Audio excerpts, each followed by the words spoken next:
Chers élèves, soyez les bienvenus dans votre chaîne PhysicWay. Dans cette vidéo, on va faire la résolution d'un exercice extrait de l'examen national. Faites pause pour lire attentivement l'énoncé ou encore télécharger la version PDF dont le lien est indiqué dans la description au-dessous de la vidéo. Prenez votre temps pour résoudre l'exercice avec soin, comme si vous étiez dans la salle d'examen, avant de visionner la résolution de l'exercice. Bon courage! Pour répondre à la question 1.1, on commence par choisir le système étudié. Le système étudié, c'est la bille. Le bilan d'effort, cela a été déjà donné, le poids, la poussée d'Archimède et la force de frottement. Dans un repère galiléen, on écrit la deuxième loi de Newton, P plus F plus petit f égale à MAG. Je remplace chaque vecteur force par son expression qui a été donnée dans l'énoncé.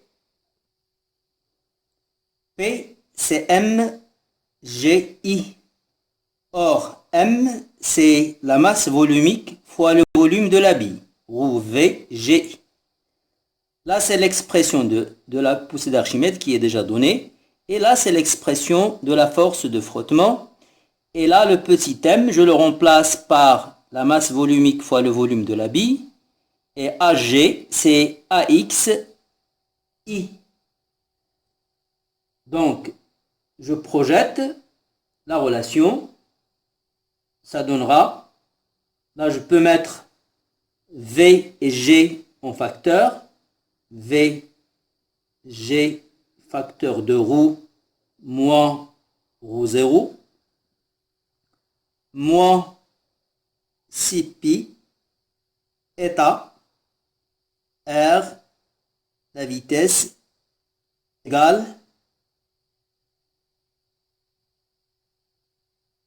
ρ V AX implique.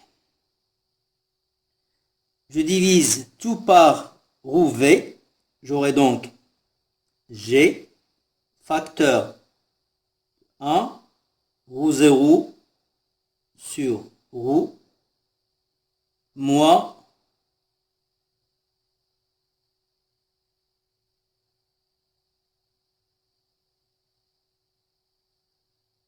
sur ρ V fois la vitesse petit v. Pour distinguer la vitesse du volume, le volume c'est en majuscule et la vitesse c'est minuscule.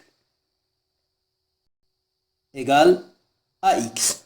Or, AX c'est quoi? C'est AX, le corps est en mouvement accéléré vers le bas. Donc AX c'est positif, c'est dV sur dt. Implique. Donc, j'isole le dV sur dt de ce côté, je le garde ici. Et ceci, je le fais passer de l'autre côté. J'aurai donc dV sur dt plus 6π eta R sur ρ fois grand V fois la vitesse V égale à G 1 moins ρ0 sur ρ de la forme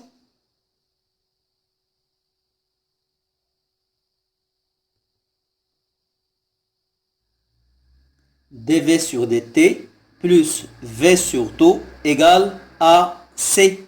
Donc la constante C, c'est G 1 moins ρ0 sur ρ.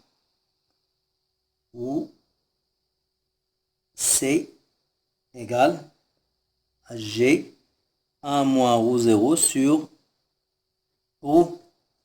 Et taux, c'est 1 sur τ. Donc taux, c'est roue V sur 6pi eta fois R. Je remplace V par son expression, le volume de la bille par son expression. Donc j'aurai taux égale roue fois 4pi R cube sur 6pi eta fois 3. Je simplifie le taux, pardon, ici le 3R, je simplifie pi, je simplifie R avec R, reste taux égale, là le 4 avec le 6 ça fait 2 sur 3, donc restera 2 roue fois R carré sur 9 eta. Application numérique, taux égal à 4,51, 10 moins 2 secondes. Question 1-2. Calculez la valeur de la vitesse limite VL de la bille 1-2. Donc, quand V est égal à VL, la vitesse est constante, donc sa dérivée est nulle. dV sur dt égale 0. Je remplace dans l'équation différentielle, j'aurai donc V sur taux, je vais donner ça un numéro 1, donc 1, V sur taux égale C. Là, c'est la vitesse limite. Implique la vitesse limite égale constante C fois taux. Donc, VL égale, je remplace la constante par son expression, donc ça donnera taux G 1 moins ρ 0 sur ρ. J'encadre. Application numérique. VL est égal à 2,77 10 moins 1 secondes. 2. Étude comparative des mouvements des deux billes A et B. Le rayon de la bille B est R' qui est égal à 2R. De 1, déterminez en justifiant votre réponse la bille qui met plus de temps pour atteindre sa vitesse limite. On sait que taux, on a déjà établi l'expression de taux. On sait que le temps mis pour atteindre la vitesse limite, c'est 5 taux. Donc, il faut calculer tout. Pour la bille B, pour la bille